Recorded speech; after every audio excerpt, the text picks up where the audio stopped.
Assalamualaikum, salam sejahtera. Anda bersama dengan kami, Podcast Fellow Comrade episod kedua, yang mana topik pada malam ini kita akan membincangkan tentang AUKU. Amri, AUKU, yes. Apa khabar Amri? Alhamdulillah, apa khabar Rahman? Baik. Bulan puasa ni macam mana? Okey? Aku lesu sikit sebab aku banyak tolong mak mentua berniaga. Alhamdulillah. Tiba-tiba. Masya Allah. Padahal mak mentua kat rumah. Menantu Mitali. Alhamdulillah, doa yang baik-baik lah. Dia menambahkan lagi pahala.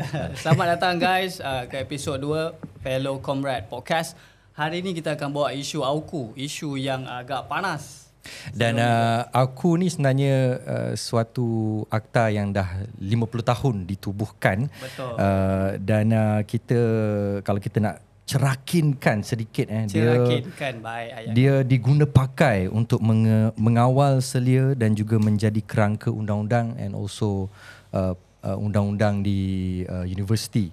And dalam masa sama, dalam akta ni Amri, dia ada 27 section dan 2 jadual. Kalau biasa kau pergi Shah Alam, kau dah tahu berapa section kan. Ni dalam AUKU ni dia banyak section dia. So adakah disebabkan dia ada banyak section, ada kita main dengan akta, sebab tu kau pakai kod ke macam mana ni? Aku limas gak ni sebenarnya. Dia sebab kita nak bincang pasal kuasa mahasiswa ni. Baik. Dia semangat MPP tu kan. Nampak? Okay. So kepada kawan-kawan yang kat sana, Yes. hari ni Rahman dia in character sikit. Betul. Dan AUKU ni sebenarnya dia bukanlah pasal, orang kata, dia bukanlah pasal mahasiswa.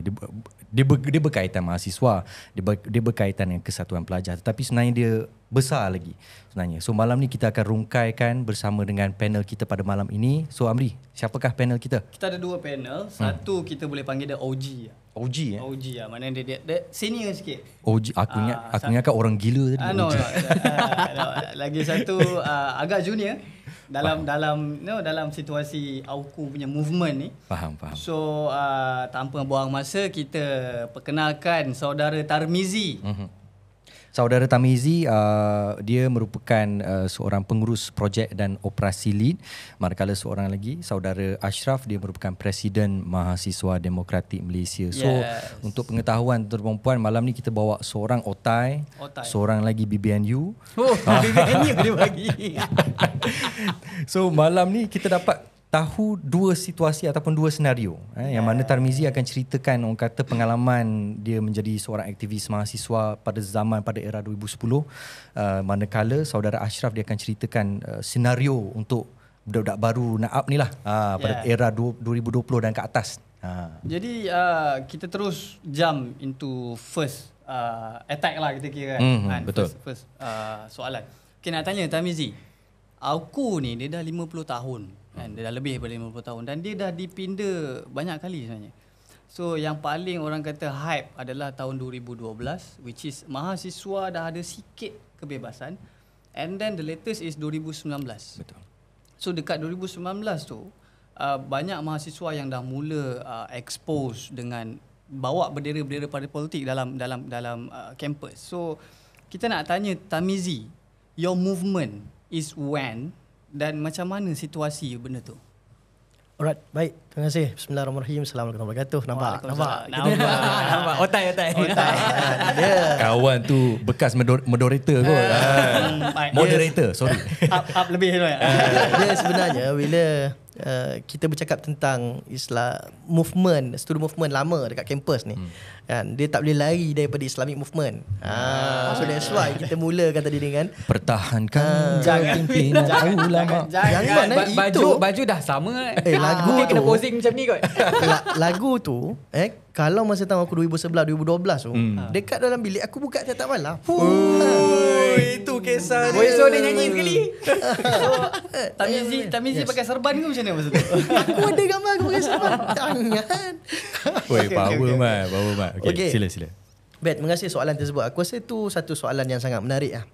Sebab kena faham macam pada tahun 2011 aku terlibat secara langsung banyaknya daripada 2011 lah. 2011 onwards 2012, 13, 14, 15. 2011 ni kita boleh kata antara waktu kemuncak lah. Dan juga 2012 bila kita katakan, tapi kita kena ingat dia bukan pertama golongan yang bercakap tentang AUKU. Kita orang selalu gunakan AUKU ni adalah penyambung legasi perjuangan. Sebab apa? Sebab dia adalah perjuangan yang kita tengok sampai hari ni, walaupun kalau tengok aku 2011, sepatutnya dah 12 tahun. Yalah. Kan? Tapi masih lagi ada untuk zaman acap. Yeah. Kan? Legasi. So, yes. So that's why aku selalu sebut benda ni adalah pejuang-pejuang legasi AUKU. Sebab apa? Sebab AUKU ni adalah satu perjuangan yang kita perlukan untuk kita lihat perubahan mengenai kebebasan secara total. Aku okey lah, bukan total lah, tapi holistik lah.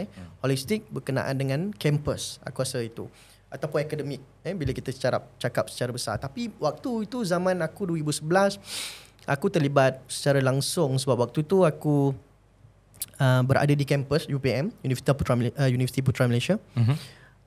Waktu tu aku masih ingat, kalau korang pernah dengar kisah berkenaan dengan pecah pintu UPM. Yes. Pecah pintu UPM ni dia ada orang-orang aspirasi kata black tragedy dekat UPM lah. Aku bukan nak proud cerita tu, tapi ini adalah bagaimana antara fasa-fasa awal aku terlibat dalam gerakan kampus. Sebab waktu itu ada beberapa kawan aku yang dia bertanding untuk opposition, iaitu untuk pro mahasiswa. Faham. Bermaksud bukan mereka yang mesra dengan bukan mereka yang ditajai oleh pihak-pihak aspirasi lah waktu itu. So mereka dah menang untuk 11 kerusi tak silap aku waktu itu.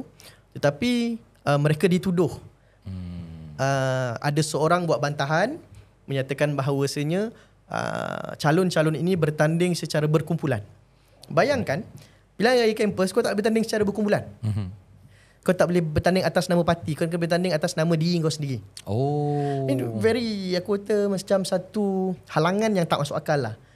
Kalau kita hari ni kita tahu sebenarnya parti politik adalah salah satu aku selalu sebut sebagai salah satu faktor penting dalam sistem demokrasi. Betul. Itu parti politik. So bila kita dekat kampus kita wujudkan parti politik untuk kita menggerakkan dan sebagainya, tiba-tiba tak boleh. Dan ya, tapi waktu itu yang kelakarnya adalah sepatutnya dalam tata acara untuk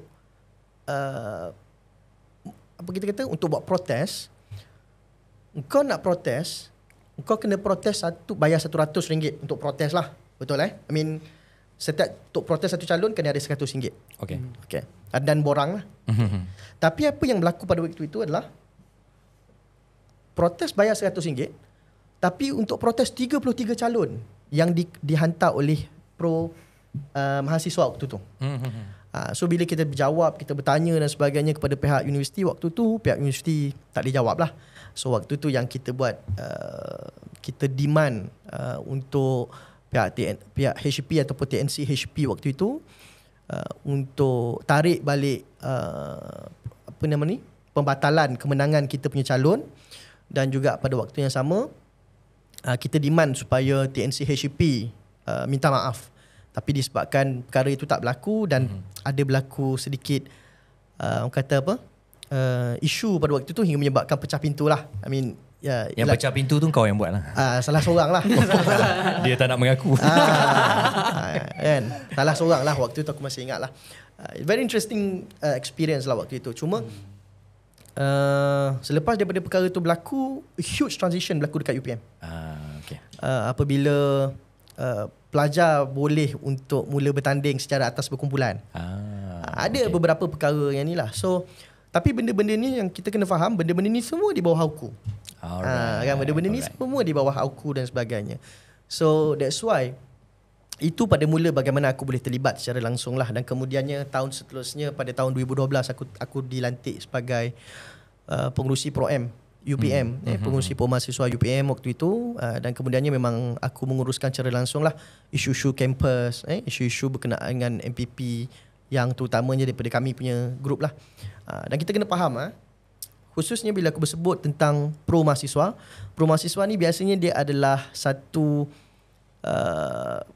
platform yang diwujudkan oleh PMI, Persatuan Mahasiswa Islam. So kalau kita tahu Persatuan Mahasiswa ni kebanyakan ada seluruh kampus. Ada seluruh kampus. So kita ada PMI UTM, PMI UM, PMI UPM. Kalau dekat UKM kita ada EC UKM. Okay. So nama dia mungkin sedikit berbeza-beza, tapi kita boleh tahu bahawasanya mereka ni adalah persatuan Islam. Mahasiswa Islam. Dan kita kena faham persatuan mahasiswa Islam ni biasanya mereka mostly recruited daripada PAS lah. Itu yang tadi aku nak tanya gerakan tu adakah dia bawah parti PAS ke kan, tapi kau dah cerita kan. So memang macam mana, adakah PAS yang create benda tu ataupun di kalangan pelajar yang create ke? Dia begini, sebenarnya dia interesting lah. So persatuan-persatuan mahasiswa ni, so mereka akan ada tanzim dalaman. So dia ada tanzim. dua. Tanzim ni kita kata structure lah. Dia ada dua. Satu structure luaran, satu structure dalaman. So structure dalaman ni ataupun structure luaran ni adalah yang kau nampak secara azali, siapakah presiden, siapakah pimpinan-pimpinan utama dekat bahagian luar. Faham. Maksudnya di peringkat luar. Tetapi dalaman mereka punya ketua-ketua lajnah. Mereka ada pimpinan. So mereka ini ketua lajnah. So ketua-ketua lajnah ni ataupun raisah ni. Minta maaf tersebut. Aku naif dulu. So bila kita menyebut tentang benda ni, so mereka kebiasaannya akan ada direct engagement dengan apa kita sebut? Dengan induk parti, bukan? Ya, induk parti kebiasaannya pemuda lah. So tapi sama ada pemuda cawangan ataupun pemuda negeri. So biasanya mereka akan ada pemuda cawangan lah. Contoh macam UPM duduk dekat cawangan mana? Dekat cawangan Puchong. So kita banyak engagement, kita banyak perbincangan, diskusi. Dan kalau macam contoh macam UPM tu, since UPM dekat Serdang, dia kira bawah Parlimen Puchong macam tu. Betul. Kalau UTM kat Skudai, dia bawah Parlimen Skudai. Mungkin begitulah. So kebiasaannya macam tu. So bila ada macam tu, kita ada direct engagement dengan mereka, pemuda ni, untuk kita punya latihan, untuk kita punya engagement, untuk kita punya diskusi, untuk kita punya kuliah. So benda-benda tu. So kalau kita tengok benda ni sebenarnya, kalau hari ni dia telah di legalize. So maksudnya legalize lah, dibenarkan berlaku di dalam dan di luar kampus.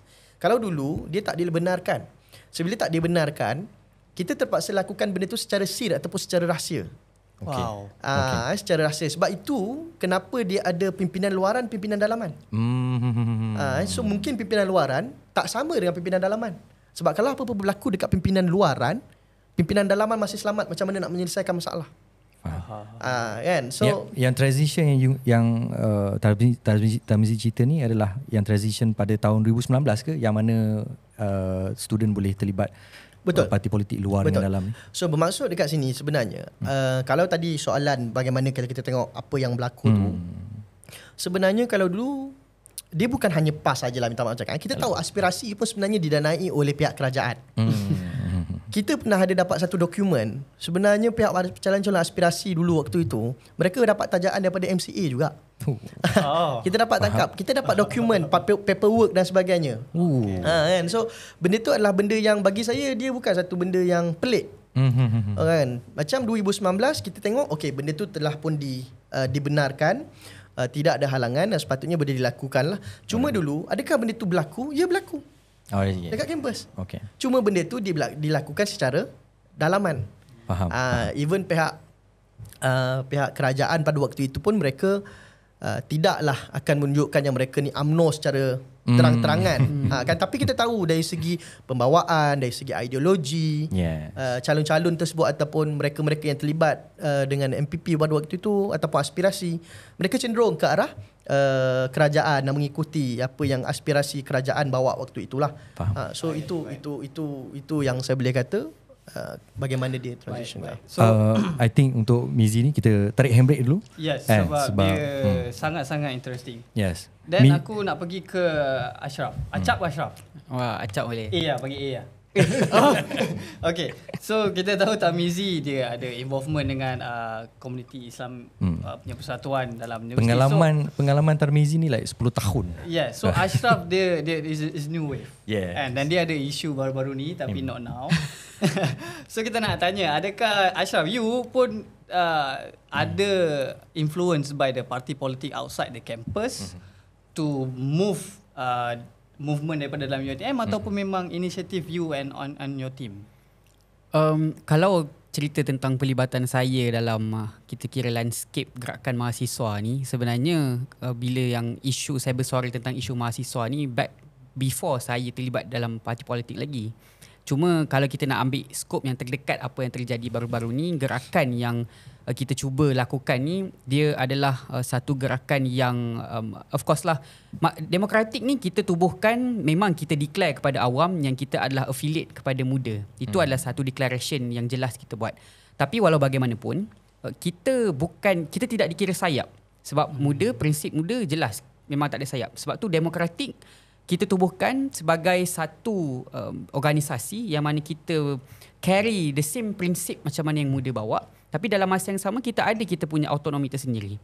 Yang mana kita tidak dikira di bawah sayap parti. Kira macam contoh, kita tak report direct kepada SUA muda, kita tak report kepada presiden muda ke apa dan sebagainya. Kita adalah kelompok kita sendiri. Sebab tu salah satu kriteria untuk menjadi ahli mahasiswa demokratik, anda boleh menjadi ahli muda pun boleh join demokratik. Anda bukan ahli muda pun anda boleh join juga demokratik. As you believe in the same principle, you believe in the same fight ataupun perjuangan, then kita open saja, tak ada masalah. Values. Yeah, values. So sebab itulah kita tubuhkan demokratik. Kalau nak cerita sejarah, macam bukan sejarah, maksudnya the reason kenapa kita tubuhkan demokratik tu, sebenarnya kita tengok landscape gerakan mahasiswa ni dah lama, since 2019, 2021 dan sebagainya. Cuma ini kontroversial sikit lah. Masalah yang paling besar yang tengok tahun ni adalah dalam banyak-banyak gerakan mahasiswa, kita tengok MKM, kita tengok UMNO siswa, kita tengok dan sebagainya. Bila lahirnya kerajaan baru, kerajaan apa yang ada sekarang ni, terus semua diam. Baik isu AUKU, baik isu latihan industri, banyak isu pelajar, kita tengok tak ada orang pun nak bising berkenaan dengan isu tu. Sedangkan selama ni, mereka-mereka ni lah yang akan bising, mereka-mereka ni lah yang akan turun dulu ke jalanan sebelum orang lain turun ke jalanan. Betul. So, sebab itulah bila kita tengok ada vacuum tau dalam gerakan mahasiswa, yang mana perlunya kita untuk mengisi vacuum tersebut. Dan sebab itulah demokratik itu sendiri ditubuhkan. Dan kenapa perjuangan ataupun legasi otai kita ni, kita rasa masih relevan untuk kita teruskan. Dia bermula dengan fight for the poor punya situation kat Bali. And end up is this guy. Betul. Yang aku dapat tengok diorang punya penjelasan ni, seorang betul-betul menggunakan takrifan Islamiah. Betul-betul kamus DPP sekejap, aku nak Google sekejap. Tapi kalau kita tengok generasi baru ni, vacuum terus. They're straightforward. So, ini memang orang kata itulah yang kami nak bawakan dua panel ni, sebab seorang ada penjelasan dia yang lebih mendalam, seorang lagi kita tengok cara dia orang kata menceritakan perjalanan kisah dia. So Ashraf, aku sempatlah tengok kau punya background. Kau pernah jadi ketua MPP tak silap? Betul, dekat betul, Perak. Betul. Apa yang membuatkan masa tu diploma ke dari degree? Diploma. Okay. Apa yang membuatkan Ashraf mula join MPP masa tu? Okey.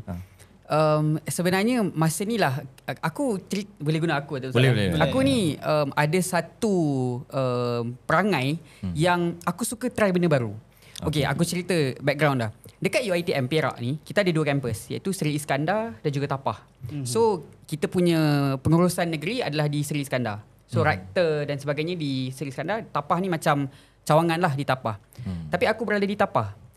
So, sepanjang penubuhan UiTM Perak, tak pernah ada YDP MPP daripada Tapah. Maksudnya YDP MPP semua mesti daripada Seri Iskandar. Okay. HQ. Yes, HQ. Sebab rektor semua dekat situ, mudah untuk berurusan dan sebagainya.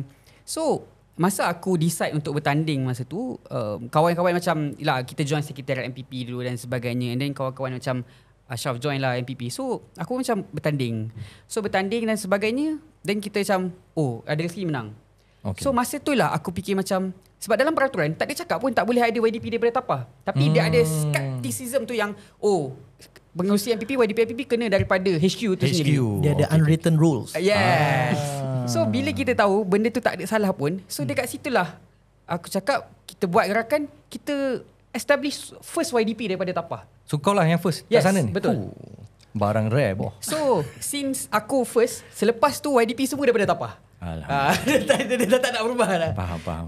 So, maknanya bila Ashraf dah start gerak, Ashraf dah nampak dah ada isu dekat situ, dia tackle cepat-cepat dan ada sambungan legacy pula pemimpin dekat sana. Tapi masa tu belum ada penubuhan demokratik. Belum. lagi. Masa tu masih dalam UiTM kan. So kita bergerak sebagai pemimpin pelajar lah. So, apa yang aku boleh nampak sebenarnya dalam dua panel kita kali ni, yang seorang ni dia chill, style orang lama. Yang seorang lagi kaki langgar.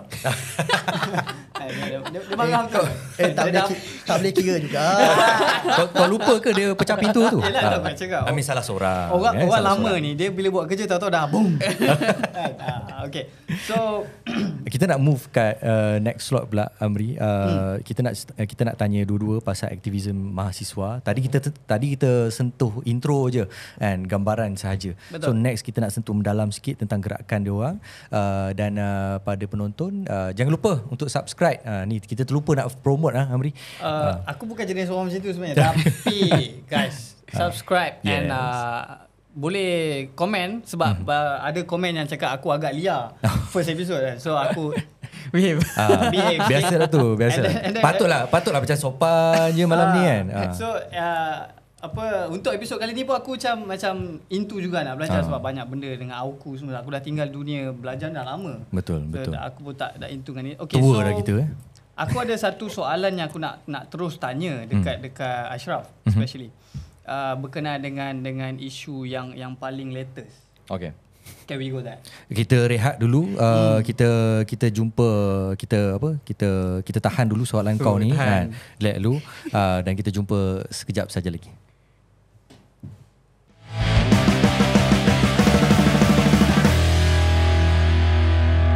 And we back. Bertemu kembali. Okay, so aku ada satu idea nak tanya sebab dia orang ni ada dua benda yang connect. Yes. Dua-dua nak mansuhkan Auku, tak tahu apa hal, apa yang marah sangat. Kan sebelum ni nak tangkap Perdana Menteri. Yang ni dia nak mansuh Auku juga. Semua kaki melawan ni. Betul, semua kaki radikal. So kita bagi privilege dekat OG dulu kan. Kita nak tanya OG. Okay, so kenapa waktu itu you dah ada platform, you dah ada movement. Macam mana boleh ada idea untuk total mansuhkan Auku tu, voice of mansuhkan Auku tu? Okay, baik. Ketika itu sebenarnya itu bukanlah satu-satunya idea yang kami create sendiri. Itu adalah idea yang kita discuss dan juga idea yang telah orang kata apa, yang kita hadapi benda tu dia macam legasi juga lah. So bukanlah kita kata apa ni ikut saja apa yang senior dulu buat, tidak juga. Dia bukan begitu, tapi waktu itu, pada ketika itu, dia punya fenomena dan juga dia punya situasi, memang pelajar kalau nak bercakap dalam kampus ni kan, memang sangat sukar. Sampai kena tata tertib pun macam mana? Ya betul. Kalau kita tengok dulu saya pada tahun 2013, minta maaf saya pernah buat satu talk. Waktu itu nama dia kelas pencerahan. Okay.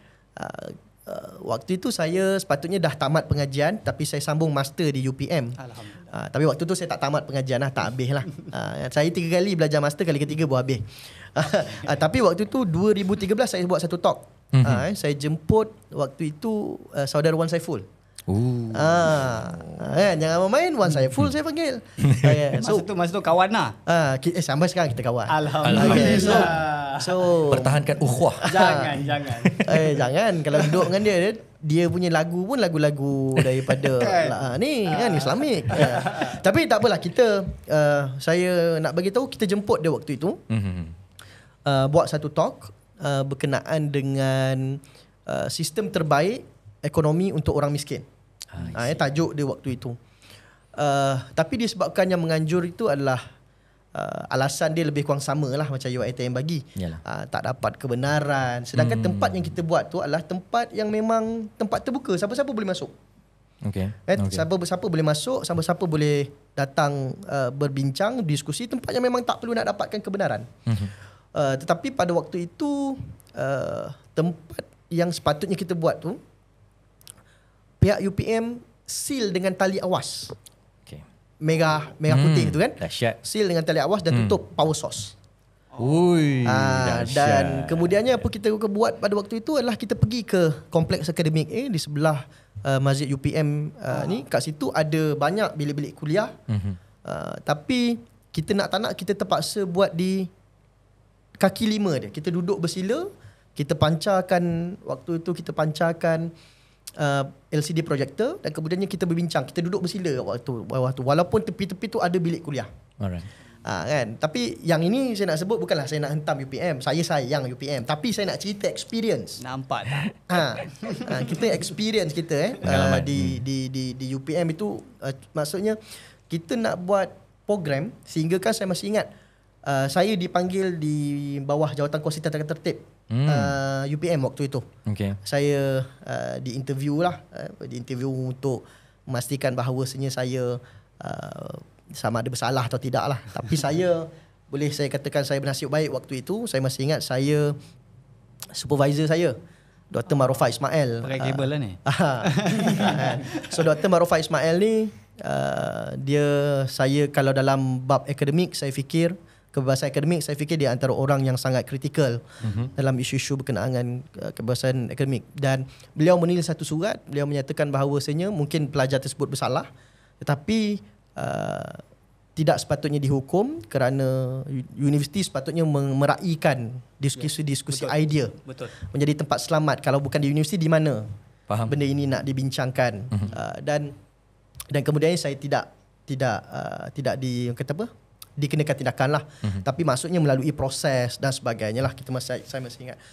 So tapi kalau sebelum itu lagi kita masih ingat macam saya ceritakan tadi sedikit sebanyak bagaimana kawan saya terpaksa untuk dibatalkan hanya kerana dia bertanding opposition.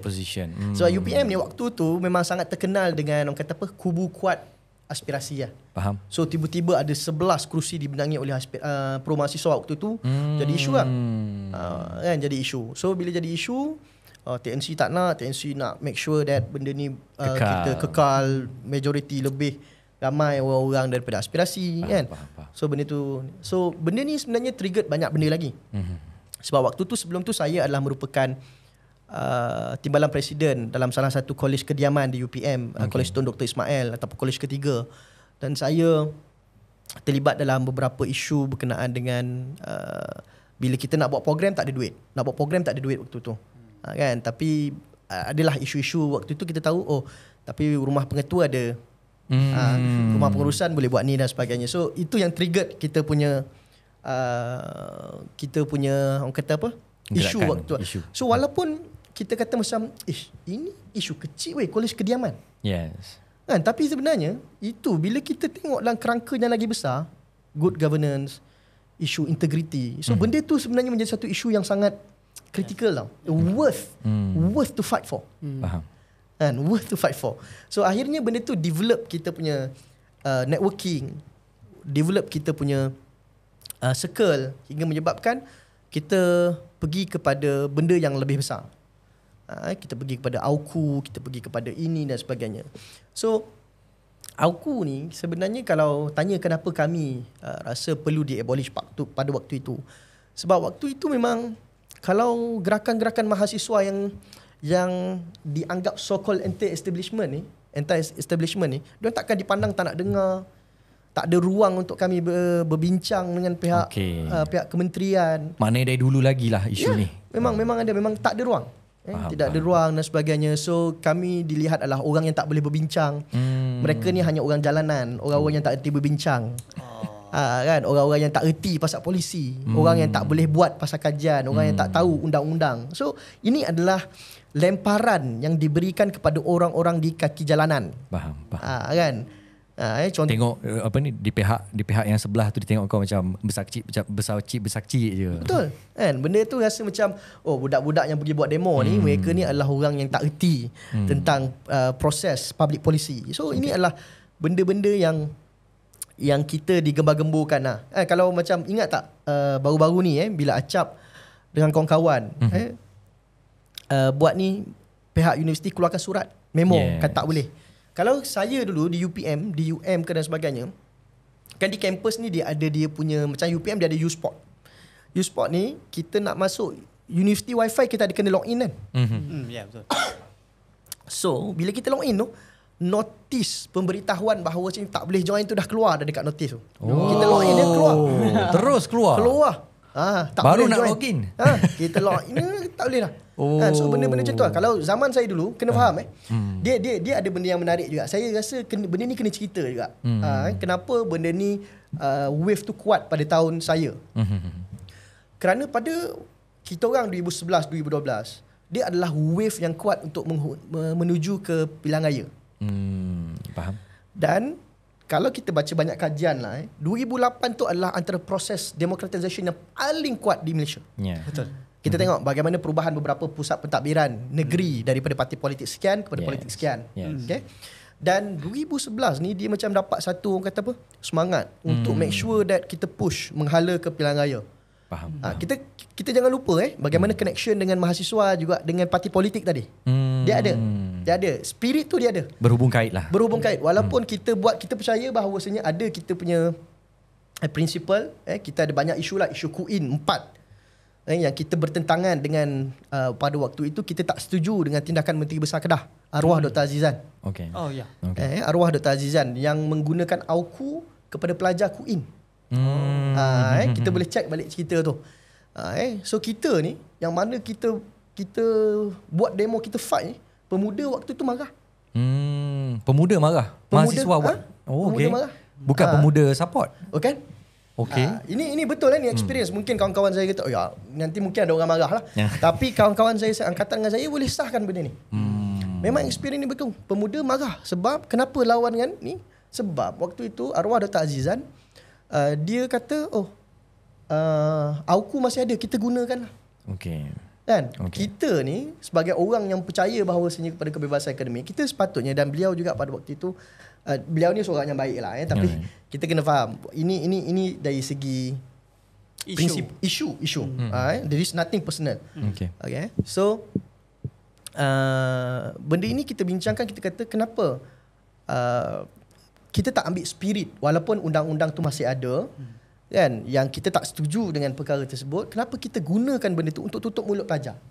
Kat pelajar Queen tu lah Pelajar Queen waktu tu mereka tuntut tak silap saya pasal isu yuran, kalau tak silap saya. Saya tak detail pasal benda itu, tapi isunya adalah bagaimana mereka itu digunakan. So saya nak ceritakan spirit itu, semangat itu dia memang ada. Tapi pada masa yang sama, mahasiswa pada waktu itu, walaupun kita terlibat dengan parti politik, kita ada susu galuh, tapi kita tetap dengan kita punya pendirian. Kita tak setuju dengan perkara tersebut dilakukan. Faham. Kan? So benda ni yang kita tak nak dia gunakan disebabkan kita tak setuju dengan pelajar tersebut, tak setuju dengan mereka gunakan undang-undang tersebut untuk orang kata apa? Untuk menyekat suara, tutupkan. Sebenarnya ada banyak lagi beberapa section yang merepek sebenarnya dalam ni. Sebagai contoh, kalau kita nak berkumpul lebih daripada 3 dan 4 orang, tak silap saya, boleh check balik AUKU ni, ada certain jumlah lah, kita kena dapatkan kebenaran daripada Naib Chancellor. I see. Jauh tu. Kalau ikut interpretasi betul-betul lah, yang kita kata interpretasi secara literal, kan, kalau kita lepak 5 orang ni, contoh dekat kafe, kena dah AUKU ni, dah dapat lah kebenaran daripada Naib Chancellor. Sekecil-kecil tu pun boleh sentuh lah. Sepatutnya lah. So benda-benda tu sangat kadang-kadang ada benda yang sangat tak masuk akal. So dari situlah diorang ada macam salah guna kuasa sikit. Betul. Dan selain pada itu kita tengok bagaimana pensyarah yang mereka sebenarnya juga, kita kata kampus ni sepatutnya adalah satu universiti adalah satu tempat untuk kita membincangkan idea dan juga meraihkan kepelbagaian. Tapi kita tengok bagaimana terlalu banyak prosedur dekat dalam kampus yang kadang-kadang menyebabkan ia sukar untuk dilakukan. Pensyarah pun tak boleh tulis benda-benda yang kritikal. Towards the government, towards the policy. Kan tak boleh. So benda tu dilimitkan. Sebab apa? Sebab mesti mengikut AUKU. Kalau tidak nanti keyword Tarmizi tadi, limit. Aku berminat nak sentuh pasal limitasi dan juga kekangan. Okey, sedikit orang kata penerangan lah kepada pendengar dan juga penonton. AUKU ni kalau ikutkan dah dipinda sebanyak 7 kali. 7 kali betul. 71, 75, 83, 96, 2009, 2012 dan paling latest 2019. Betul. So Ashraf, untuk orang kata pindaan-pindaan semua ni, untuk yang terkini punya pindaan AUKU, apakah kekangan dan juga limitasi ni masih lagi wujud dalam kalangan mahasiswa untuk menggerakkan orang kata operasi ataupun dia punya gerakan tu lah. Sebenarnya bila kita sentuh pasal isu AUKU, orang semua tahu pasal AUKU. Tapi saya nak juga buka cerita tentang 3 akta utama dalam institusi pengajian tinggi ni. Which saya rasa AUKU tu memang paling radikal loh. Sebut AUKU terus triggered. Tapi sebenarnya ada lagi 2 akta selain pada AUKU. Kita ada AUKU, Akta Universiti dan Kolej Universiti. Kita ada Akta 174 iaitu untuk UiTM, untuk IPG. Dan kita ada juga Akta 555 untuk institusi pengajian tinggi swasta. So ketiga-tiga akta ni. Dan kita ada UIA. Akta dia sendiri. Betul, kita ada UIA juga. Oh, okey. Faham. Akta-akta yang sedia ada ni untuk universiti-universiti ada mengikut kategori dia ni sebenarnya ada yang dengan AUKU ni lain, dengan akta ni lain, yang ni lain pula. Faham. So bila kita bercerita mengenai limitasi, kita perlu lihat kepada semua perspektif. Saya ambil satu contoh. Pada pindaan 2019, kita telah membenarkan para pelajar terutamanya dalam AUKU, dalam Akta 174 untuk terlibat dalam parti politik di dalam ataupun di luar kampus. Tapi pindaan ini tidak berlaku pada Akta 555 iaitu untuk pelajar institusi pengajian tinggi swasta. Sebab tu kalau kita ikutkan pada akta, sebenarnya pelajar di bawah IPTS ni memang tak boleh langsung untuk tunjukkan support kepada mana-mana pihak. Sebab tu dekat situ bila kita kata limitasi, universiti awam lain, UiTM lain, tapi bila kat swasta terus tutup mulut, tak boleh langsung. Okay. So up until now masih lagi? Yes, up until now. Betul yang you all bising tu? Betul. Itu reason untuk Ashraf nak meneruskan legasi masukkan AUKU. Betul, exactly. Okay. So sebab tu bila isu baru-baru ni bila kita bawa nama jelajah Mansuh AUKU, kita letaklah AUKU tu dekat depan sebab AUKU ni memang dah berzaman. Semua orang tahu pasal AUKU. Sebab kita tengok memang kebanyakan gerakan-gerakan mahasiswa yang terkenal AUKU lah. Tapi UiTM pun ada gerakan mahasiswa dia sendiri dan juga famous juga sebenarnya gerakan mahasiswa UiTM. Tapi ada juga suara pelajar-pelajar lain macam Akta 55 tu masih dikunci. Yes. So maknanya untuk pergerakan demokratik ni tidak tertumpu kepada UiTM sajalah ni. Betul, tidak tertumpu kepada UiTM ataupun universiti awam, basically kepada semua mahasiswa. So bila kita nak buka penglibatan untuk pelajar bersuara, it is for everyone. The treatment should be equal to everyone. Kita fast forward sikit terus ke tahun ni lah yang mana 19 Mac masa Datuk Seri Anwar ada buat orang kata dialog dialog anak muda temu Anwar. Dekat situ sendiri dia ada memberitahu yang dia tidak akan sekat kebebasan mahasiswa dan juga pensyarah. Dan perkara itu akan dihapuskan lah, tu yang pertama. Yang kedua pula Menteri Pendidikan pun ada sentuh yang dikata pelajar pun boleh menyertai mana-mana parti politik sama ada dalam dan juga luar kampus. So kalau dekat paparan media ni nampak gayanya macam lesen tu dah bagi. Betul. So boleh lagi ke pelajar IPTS ni untuk follow apa yang PM dah cakap, apa yang menteri dah cakap? What do you think? Okay, sebab tu saya nak bawa balik kepada kita panggil optik cara masing-masing nak jaga perut nasi masing-masing. Saya ambil contoh apa yang berlaku dekat UiTM baru-baru ni. Dekat UiTM, masa kami nak buat masuk dalam jelajah tu, betul diorang cakap kerajaan PM sendiri dah bagi kelulusan keterbukaan berkenaan dengan perkara ni dan sebagainya. Tetapi apa yang berlaku sebenarnya, walaupun KPT kata mereka sudah terbuka berkenaan dengan isu ni, tapi akhirnya masa UiTM, sebab awal-awal masa kami berurusan dengan UiTM, kami berurusan dengan Timbalan Berdaftar HCP dan sebenarnya bagi pihak TNC mula-mula cakap tak ada masalah pun. Okay. Untuk kami nak ajukan program itu. Tapi apa yang berlaku adalah ni kita kata optical manipulation. Bila TNC mula dia kata okey, diorang dah KPT bagi macam internal hint, macam betul ke you guys nak bagi Syed Saddiq masuk? Sebab tu kalau you guys tengok balik timeline yang berlaku masa tu, UiTM cakap tak boleh. Alright. Sebab tu bila UiTM punya cakap tak boleh tu is very irrelevant. Dia cakap sebab nak jaga harmonian kampus dan sebab nak fokus kepada bulan Ramadan. So kita tahu sebab tu memang macam entah apa-apa. So sebab tu bila UiTM kena sindir macam tu dengan KPT, tapi KPT tiaw balik cakap KPT memberikan autonomi sepenuhnya ni permainan kepada, aku rasa macam permainan optik je lah ni. Yes. Okay. Sebab tu kata manipulation dalam akta, as much as KPT memberi kebebasan autonomi kepada universiti, akhirnya pelantikan VC tu kepada Menteri KPT. Alright. So kalau VC ataupun universiti you tak ikut apa yang KPT cakap, lepas ni you nak sambung kontrak you ke, you nak ni benda tu adalah manipulation yang berlaku. Faham. Kita nak sentuh lagi pasal isu UiTM ni Amri. But sebelum tu kita nak rehat dahulu. Kita berhenti seketika. Kita jumpa lagi sebentar saja lagi.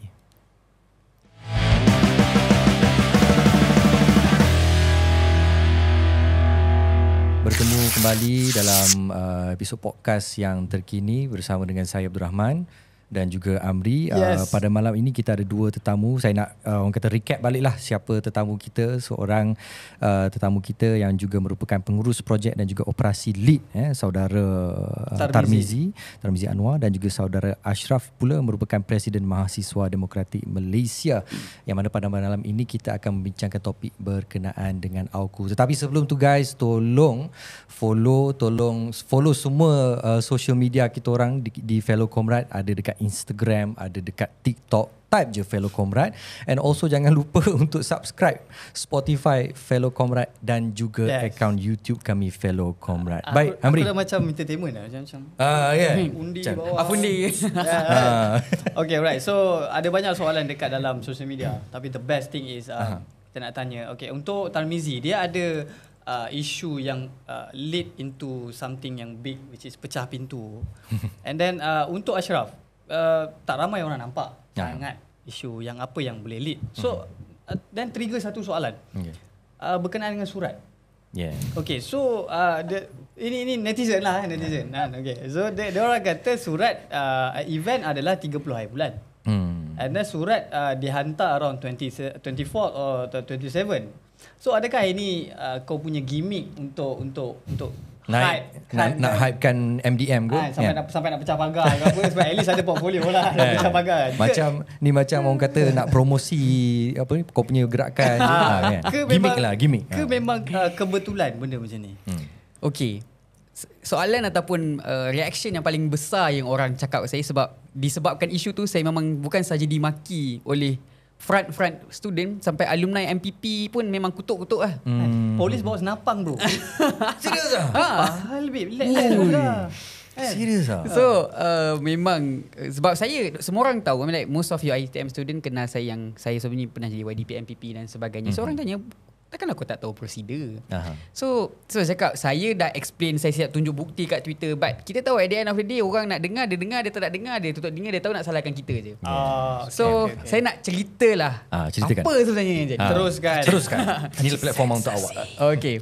So kita nak buat satu program, iaitu satu diskusi. Sebab kalau tengok kat situ, kat poster kita tulis nama series jelajah ni adalah Jelajah Mansuh AUKU.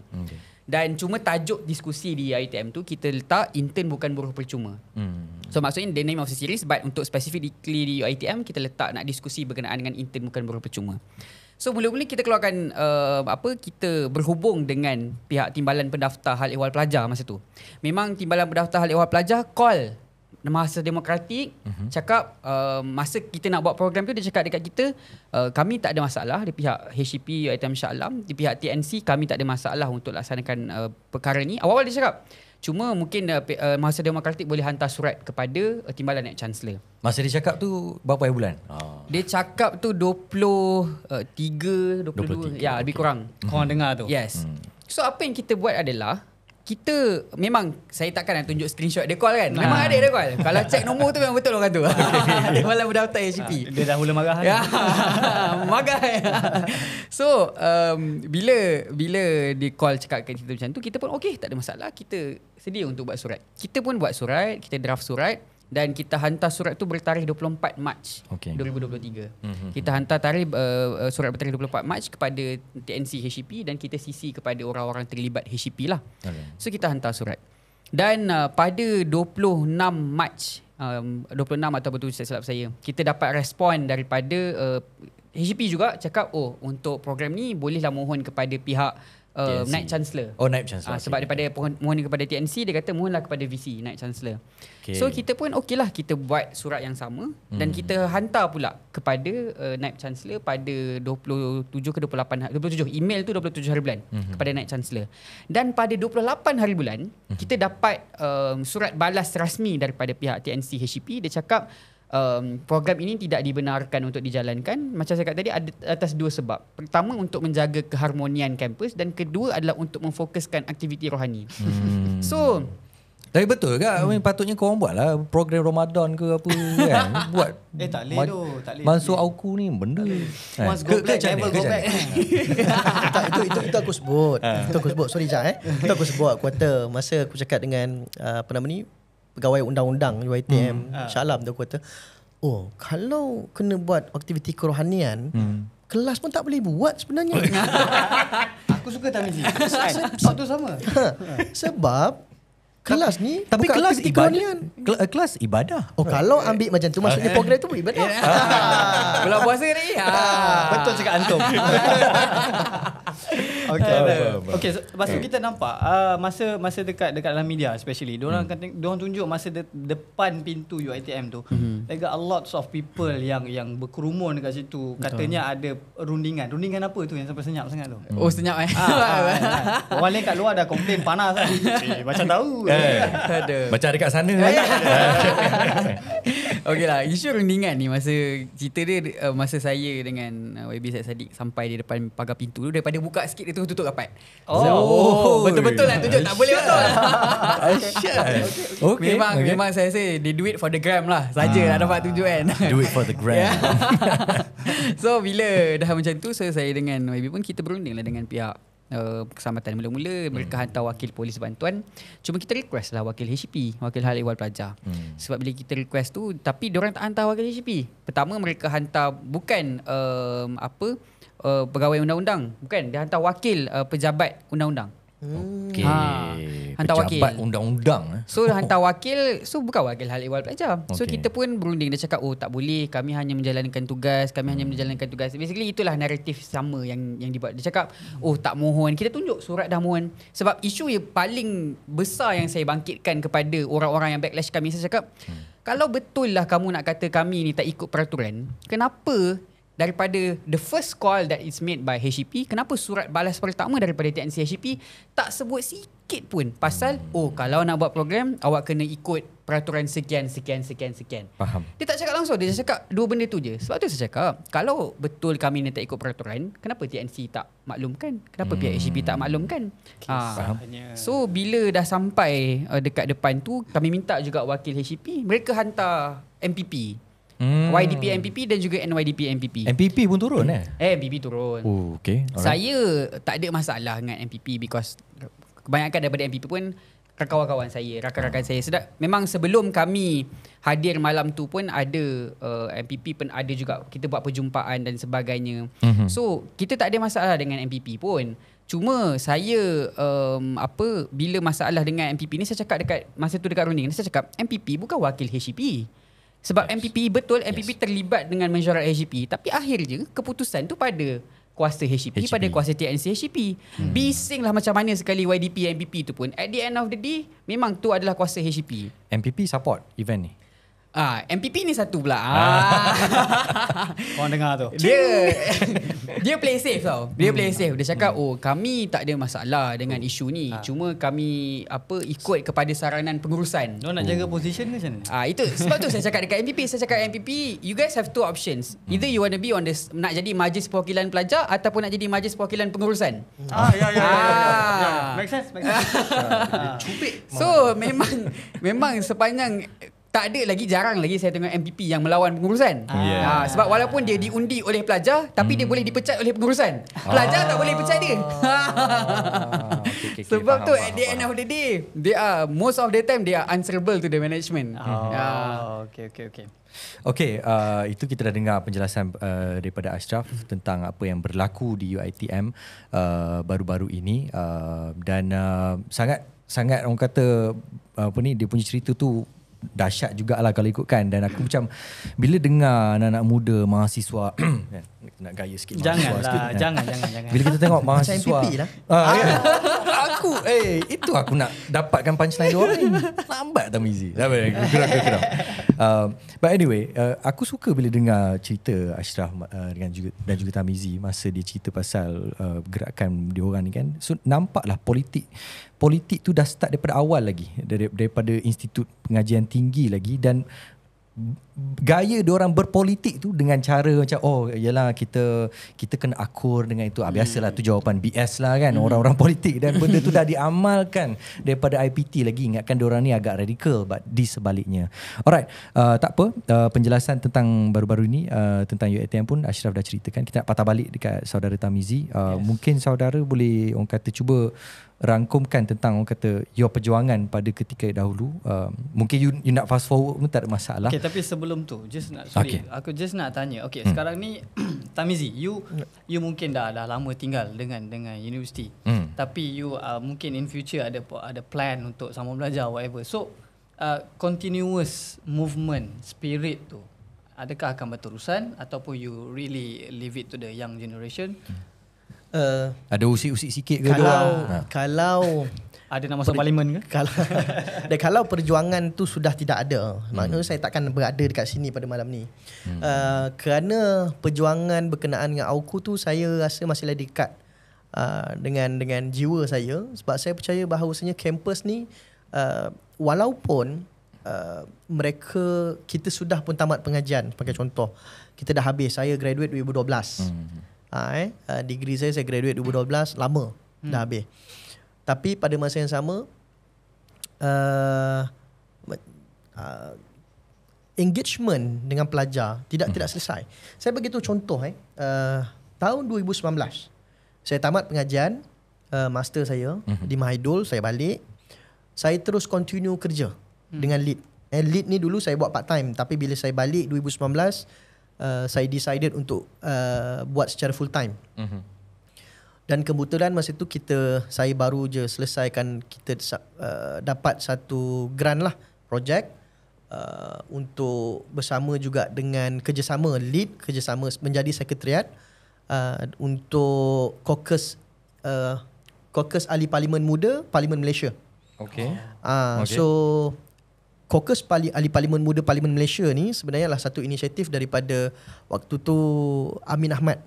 Amin Ahmad ni dia merupakan ahli parlimen Kangar pada waktu itu. Sekarang ni dah jadi pengerusi ITBM. Ejah sikit pun tak apa. So waktu tu dia merupakan pengerusi untuk Caucus Ahli Parlimen Muda Parlimen Malaysia, yang mana dia membuat satu bipartisan punya jawatan kuasa ataupun satu caucus yang supported oleh pejabat speaker. Alright. Okay. Sebab antara idea awal dia adalah supaya ahli-ahli parlimen yang muda ni, yang bawah 45 tahun dan pertama kali jadi MP, ada ruang untuk engage dengan public secara direct. Faham? Sebab kita kena faham dekat parlimen, siapa yang pertama kali jadi ahli parlimen, mereka tak ada public policy course. Betul. Mereka tak ada training apa-apa daripada parlimen. Faham. Mereka kena buat sendiri, mereka kena cari sendiri. Kebanyakan MPs mereka akan cakap, saya belajar daripada OTAI, saya belajar daripada senior MP lah. MP sebelum daripada saya. Dia tak ada proper structure education tu tak ada maknanya. Maksud saya macam parlimen untuk orang-orang yang kita kata kali pertama jadi MP, mereka tidak ada wujudkan khusus. Faham. Untuk ahli parlimen ahli parlimen yang pertama kali ni. Alright. Faham tak? Mereka macam mana kita nak, bukan semua orang tiba-tiba masuk parlimen boleh berdebat. Bukan semua orang ahli parlimen masuk boleh buat research. Betul. Kan, faham tak? Dia tak semua orang tahu. Betul. Kan, latar belakang pelbagai dan mereka sepatutnya di-equip ataupun diberikan perkara tersebut. Jadi disebabkan tak ada, kita NGO lead waktu itu think tank, kita buat engagement dengan caucus ahli parlimen, yang mana kita menjadi sekretariat, kita yang organize segala program dan sebagainya, tapi kita make sure that panelist adalah MPs. So apa kita buat? Apa kita buat waktu tu, macam saya sebut bipartisan, waktu tu kita ada ahli-ahli parlimen daripada kerajaan dan pembangkang. 2019 Sheraton belum berlaku. Sheraton belum berlaku. Saya nak cerita 2019 tu saya balik, kita decided untuk buat perkara tersebut. Saya pergi kepada 6 buah kampus. Saya travel berjumpa dengan HCP. Saya seorang, saya masih ingat. Saya pergi ke UNIMAS, saya pergi kepada UNIMAS, UMS, UMK, UTM dengan UNIMAP saya tak sempat pergi. Unimap saya tak dapat pergi, UMK pun apa nama ni? Allahumma salli ala UiTM tak sempat pergi. Tapi conversation bersama dengan TNC sudah berlaku. Okay. Saya masih ingat baru-baru ni kita ada Naib Chancellor baru di UUM. Sebelum tu dia TNC HUP di Unimap. So kita dah ada conversation dengan dia untuk buat program. So program kita senang, kita buat satu forum.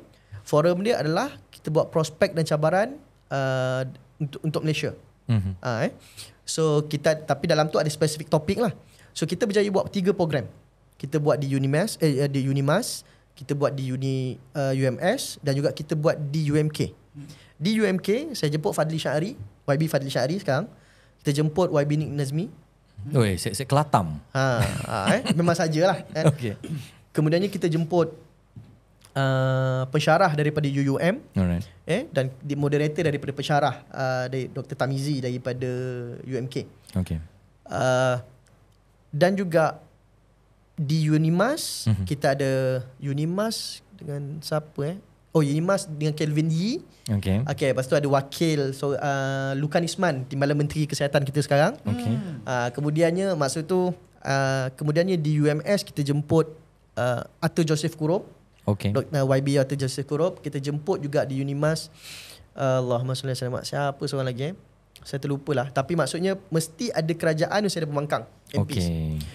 Tapi saya nak ceritanya, bila saya berjumpa dengan HCP ni, mereka tanya, boleh ke nak bawa MPs ni datang ke ni? Boleh ke bawa pembangkang datang? Okay. And so ada kerisauan tau daripada HCP ni. Ada HCP yang okey lah. Tapi ada HCP yang menyatakan kerisauan, boleh ke nak bawa MP pembangkang ni masuk dalam bincang ni? Okay. Kan? Nampak tak? Walaupun kerajaan dah berubah waktu, tapi budaya tak berubah. Faham. Mindset tu masih kekal. Mindset masih kekal. Dia tak tengok lagi AUKU yang paling latest.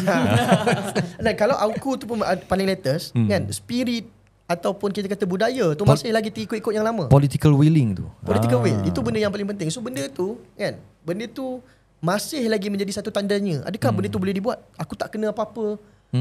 Apa-apa tindakan ke? Kenapa kita nak bagi ruang kepada pembangkang pula masuk dalam kampus berbincang?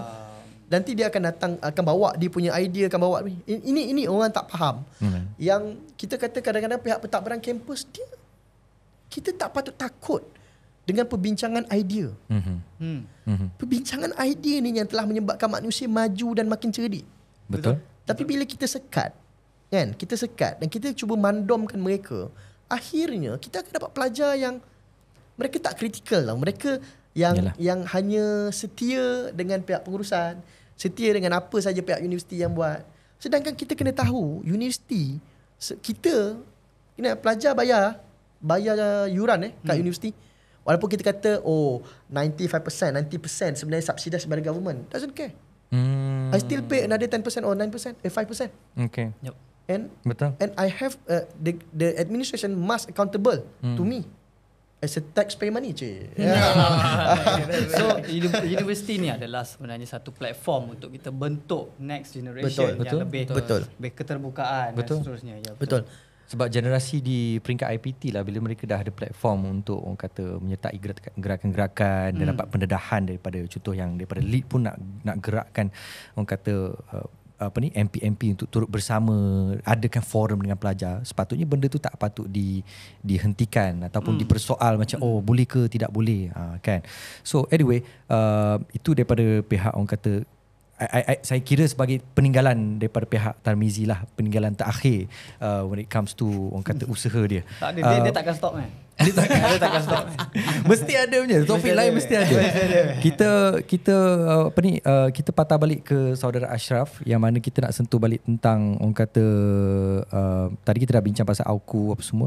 So gerakan MDM ni, dia punya first press release, dia punya first announcement adalah dia nak mansuhkan AUKU. Betul. So jelaskan kepada aku, kau nak mansuh maknanya kau dah tutup AUKU ni dah bye-bye ke tutup AUKU buat benda baru ke macam mana? Ini yang selalu dimainkan oleh orang kat luar sana. Dia cakap AUKU ni bukan pasal student je, AUKU ni pasal pentadbiran juga. Kalau tak ada AUKU, macam mana universiti nak functional dan sebagainya. So kita bila kita cadangkan sesuatu, kita ada asas kita lah kenapa kita cadangkan perkara tersebut. Dan sebenarnya usaha memansuhkan AUKU ni sebenarnya dia dah bermula tahun 2019 lagi. Mana masa tu Menteri Pendidikan Dr. Mazli dah pernah bentangkan satu draft. Yang mana draft ni dipanggil Akta Pendidikan Tinggi. So dalam draft ni lah yang masa tu menggerakkan student empowerment, penumbuhan kesatuan pelajar, kebebasan akademik dan sebagainya. So bila kita cerita tentang nak mansuh AUKU ni, reason why, the first, orang tanya mansuh atau pindah. Kenapa kita pilih mansuh? Because MDM sebenarnya hari tu kita ada buat satu diskusi sesama ahli kita. Kita bawa 3 akta. Akta 555, Akta 174, AUKU, kita sit down, kita buka, kita highlight yang mana akta yang dah tak relevan untuk kita empower student. Okay. And resolution kita adalah terlalu banyak fasal-fasal di dalam akta tu yang membuatkan dia macam berapa banyak you nak pindah. Betul. So sebab bila you pindah ni dia berkait dengan benda ni. Bila you pindah ni dia berkait dengan benda ni. So that's why at the end of the day might as well kita wujudkan satu akta baru, akta yang lebih komprehensif untuk govern universiti dan juga memberi ruang untuk pelajar terlibat di dalam sama ada parti politik ke ataupun untuk bersuara, untuk mengkritik dan sebagainya. So sebab itulah bila kita cakap kita ada stand yang mana kita nak mansuh AUKU adalah untuk kita hadir dengan satu akta yang lebih relevan dan juga lebih komprehensif. Dan sebenarnya akhirnya kita nak tamatkanlah isu mansuh AUKU ni. Maksudnya over 50 years of movement untuk mansuh AUKU, kita perlu ada pengakhiran untuk isu berkenaan dengan AUKU dan juga akta-akta lain. Tarmizi, Otai, setuju ke dengan MDM punya perjuangan ataupun Tarmizi ada orang kata cara yang lain untuk orang kata mansuhkan AUKU ni? Baik. Secara asasnya saya percaya bahawasanya kita perlukan satu undang-undang yang komprehensif. Alright. Kita tak boleh buat undang-undang yang terlalu banyak undang-undang. Pada akhirnya undang-undang itu tidak synchronize. Saya nak cerita satu benda. Sila. Pada tahun 2018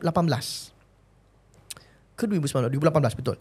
Apabila pihak kerajaan waktu itu parlimen memperkenalkan Parliamentary Select Committee, Parliamentary Select ataupun jawatan kuasa pilihan khas parlimen, yang mana ada salah satunya adalah untuk pemilihan jawatan utama di dalam negara. Kalau di mana sepatutnya jawatan-jawatan ini nama mesti melalui saringan daripada jawatan kuasa pilihan khas tersebut. Dan kemudiannya nama yang telah disaring baru akan diberikan kepada pihak kerajaan ataupun Perdana Menteri untuk mereka decide. Betul? Alright. Masalah besar pada ketika itu, kalau kita tengok dalam kes lantikan pengarah SPRM. Alright. Okay, Perdana Menteri waktu itu Tun Dr. Mahathir. Dia tiba-tiba melantik Latifah Koya untuk menjadi pengarah SPRM. Yes. Adakah salah?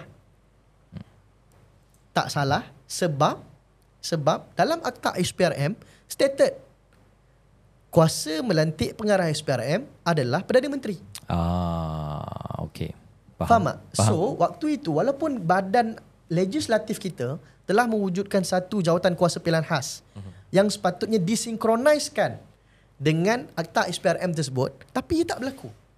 So kalau kita tengok akta badan legislatif kita telah cuba untuk direformasikan, tapi pada waktu itu SPRM punya tak buat. Betul. So that's why sebenarnya ini bukan hanya berlaku dalam hal ni. Kita berlaku dalam banyak benda. Sebagai contoh, kita dah pindah akta AUKU dan juga akta 174. Tapi tak berlaku pada akta 555. Faham tak? Synchronization tu tak ada masalah. Okay. Katakanlah saya bagi satu senario. Katakanlah pada tahun 2012, kalau kita tengok UKM4 yang berlaku menyatakan bahawasanya subsection dalam section 15 itu tidak berperlembagaan ataupun unconstitution. Okay? Alright. Bermaksud akta tersebut perlu dimansuhkan. Subsection itu perlu dimansuhkan sebagai contoh. Okay? Mahkamah dah kata tak berperlembagaan. Okay. So kita selesaikan benda itu di peringkat aku. Okay. Aku telah pun dipindah. Okay. Sebab apa? Sebab mahkamah dah bagi tahu. Mahkamah ada hak untuk menyatakan bahawasanya benda ini tidak berperlembagaan. Betul. Tapi tiba-tiba kita ada juga subsection yang sama sebagai contoh di Akta 555. Tapi Akta 55 tak diselesaikan. Betul. Kalau ikutkan prinsipal tadi, secara automatik fasal yang ada mungkin sama di Akta 555, bermaksud dia juga tidak berperlembagaan.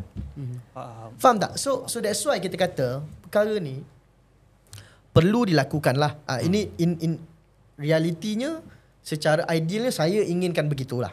Saya inginkan begitu. Maknanya Tamizi pun setuju jugalah untuk orang kata selarikan undang-undang AUKU ni, maknanya satukan.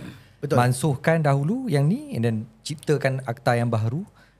Buang mana-mana fasal yang orang kata bertindih dan sebagainya, satukan mereka semua ni. So that tak perlulah nak kata tidak ada lagi pertindihan ataupun permasalahan yang akan datang. Dia sebenarnya begini, dia tak semestinya kena mansuh dulu baru nak ni. Sebenarnya benda tu boleh berlaku concurrent. Betul. Benda tu boleh berlaku simultaneously, sama-sama. Kan? Kita tahu benda ni nak dilakukan. So cuma buat betul-betul lah. Buat betul-betul. Wujudkan betul-betul jawatan kuasa tersebut, buat betul-betul, cari, letak timeline. Faham? Buat timeline. Dalam hal yang lain, beria boleh buat timeline. Dalam hal lain, kadang-kadang beria letak timeline. Dia kita berbalik kepada political will. Betul. Cuma dalam hal yang lain, katakanlah perkara tersebut, sebab kita in reality, kita berdepan dengan orang-orang yang bermain kuasa. Ada kadang-kadang yang sangat sukar untuk menerima perkara ni dilaksanakan. Kan? So apa kita kena buat? Kadang-kadang strategi di peringkat mahasiswa pun bagi saya kena ada pelbagai. Betul. Dia tak boleh hanya ada satu saja. Kalau macam dulu, kenapa tiba-tiba UKM4 tersebut pergi masuk mahkamah lawan subsection tersebut? Sebab ini part of daripada strategi. Kan? Faham tak? So maksud saya begitu juga. So kadang-kadang mungkin ada section yang kita rasa macam okay, benda ni memang kalau kau fight for, kadang-kadang fight weh letih weh. Tak ada apa-apa langsung, orang kata apa, improvement, tidak ada respon daripada government yang kau rasa macam this is the milestone. Letih. Betul. Kita manusia. Betul. So strategi kan pelbagai bagi saya. So mungkin daripada situ kau boleh cari tempat benda yang perlu dipinda, perlu dan sebagainya. Itu realiti lah. Sebab kita bercakap soal kuasa, kadang-kadang orang politik ni dia tak nak, dia nak jaga benda tu untuk kepentingan kuasa dia. Kan? So kalau benda tu tak berlaku, perkara ini, dan bagi saya kalau benda ini berlaku, pada masa yang sama spirit untuk kita kata streamline the acts tak boleh hilang lah. Betul. Kena ada dan perlu diteruskan. So kita dah dengar banyak daripada point of view Tamizi, point of view our Amri betul-betul fokus mendengar sebab, ilmu yang baharu. Pada aku benda ni perlu diberi awareness yang secukupnya kepada sekolah ke ataupun lepasan SPM especially. Sebab jangan bila dah sampai masuk ke universiti macam kes aku ke apa, we don't know what is this. Suddenly out there have a movement tapi kita yang dekat IPTS tak tahu apa-apa. Bukan kita menghasut tapi ini adalah awareness. Ini hasatuan lah sebenarnya. Jangan. Macam aku dulu. Behave ni. Aku dulu kat IPTS. So aku macam betul lah apa yang dia cerita ni sebenarnya aku pun macam ada ke? Ada. Sebab dekat tempat aku tak sampai. Dan aku teringat juga betul lah memang daripada IPTS pun memang tak adalah gerakan yang orang kata radikal seperti IPTA ni. So hari ni bila dah ada rancangan ni baru tahu ada inilah kisahnya di sebalik orang kata budak-budak IPTS ni senyap. Kau program ni lain macam kan? Okay, so kita sebenarnya kesetukan masa. Betul. So kita dah dengar dua solid kata penerangan and then pengalaman yang diorang kongsikan dengan kita. Kita dah sampai penghujung Alhamdulillah. Thank you guys for stay tuned with us. Tapi kita ada satu soalan yang memang setiap panel kita tanya. Kita tanya setiap panel. Okay, so dalam kamus Dewan Pustaka, Dewan Bahasa dan Pustaka, nampak tak? Edisi ke berapa tu? Dia tanya edisi ke Borak dengan all time macam tu. Last aku tengok edisi keempat, warna merah. Okay, so dia ada bagi tahu apa erti komrad. So jadi kita nak tanya kepada Tamizi dulu. Apa erti komrad pada Tarmizi? Bunyi sangat kiri Tangan kanan. Okey, bagi saya lah, komrad ni adalah satu kelompok rakan yang kita mempunyai satu pemikiran yang sama, cita-cita yang sama, citra yang sama. Citra yang sama. kita berkongsi untuk memperjuangkan something yang kita percaya. Faham. Dalam perkara tersebut, kita mungkin akan ada perbezaan pendapat. Yes. Tapi itu tidak bermaksud kita pecah komrad. Dia punya pukul, bhai. Sebagai contoh, saya Pertahankan Jangan tu. kan saya sambung kan. Saya tak boleh ni kan. Dapat. Dia Sebagai contoh, katakanlah saya dan panel sebelum ni Amir lah contoh. Kita ada perbezaan pandangan dalam banyak perkara. Tapi itu tidak menjadikan saya bermasalah untuk bersama dengan Amir memperjuangkan benda yang kita percaya. Setuju. Kan? So ini adalah perkara yang saya percaya. Apa itu komrad? Bersekutu bertambah mutu. Bunyi sangat aspirasi ya. So kita nak tanya kepada anak muda. Anak muda kan, pula. bicep pun tebal. Yeah. Masa steady lagi kan, boleh lagi jauh. Betul. Apa erti komrad kepada you, Ashraf? Kalau saya comrade ni is something yang, sebab kalau di istilah Islami kita ada sahabat yang dulu, sahabat-sahabat Nabi, orang-orang yang rapat Masya dengan Allah. Nabi dan Masya sebagainya. Allah. Betul. Dan Betul. comrade ni lebih banyak kita dengari dalam istilah-istilah yang kiri ataupun mungkin in military and so on. So saya lihat istilah comrade ni mungkin lebih kurang sama apa yang Mizi cakap, macam kita datang daripada background yang berbeza, kita datang daripada latar belakang, kita ada pemikiran yang berbeza, tapi bila kita duduk dalam satu kumpulan, kita ada satu matlamat, kita ada satu perjuangan, dan perjuangan itulah yang kita akan teruskan bersama regardless apalah rintangan dan juga halangan yang berlaku. So dia macam kalau kita belajar sains kan, kalau kita tengok atom di udara, atom di dalam air dan juga atom di dalam solid. Okay. So atom di dalam udara dia jauh. Tapi bila di air dia dekat tapi Dekat masih sikit. jauh. Tapi atom di dalam solid ni dia memang pejal, rapat macam tu. So itulah saya rasa definition of comrade, yang mana kita bergerak seiring. Memang kalau berjalan tu memang bahu laga kita macam tu sekali lah. Dia mainkan bom, bro. Jadi radical loh dia. Alhamdulillah. Nampak definisi masing-masing ni Anak berbeza. muda dia lain macam sikit. Dia pergi terus je. Dia main Betul. langkau kan. Tahu tak apa. Alhamdulillah. So terima kasih banyak kepada saudara Tamizi atas perkongsian yang pada aku sangat-sangat berguna dan sangat bermanfaat, sebab aku memang tak into dengan benda ni before this. And Betul. then daripada Ashraf, Sama. we wish you good luck and Yeah. whatever you do, you know, stand for the ground. Yeah. Alright, so Rahman. Again daripada pihak saya pun selaku panel yang bersama fellow comrade dengan Amri, kita ingin mengucapkan terima kasih kepada panel kita pada hari ini, dua-dua saudara menceritakan tentang Auku dan sebagainya. Guys, kalau ada apa-apa yang you all nak komen pasal episod kali ni, tolong komen, sebab Amri betul-betul behave lah hari ni. Aduh kan. Yes, aku cuba jadi jinak kali ni. Aku nak tengok apa komen Amri tak lego, kau sabar. Okay guys, jangan lupa subscribe, share and then button like, you know, subscribe tu gratis guys. Okay, alright. Follow semua social media account kami, fellow.comrade di Instagram dan juga di TikTok. Jangan lupa subscribe YouTube dan juga Spotify kami di Fellow Comrade. Dan kita akan berjumpa untuk episod yang akan datang. Saya Abdul Rahman. Saya Amri. Kita jumpa lagi. Assalamualaikum. Assalamualaikum. Bye. Why?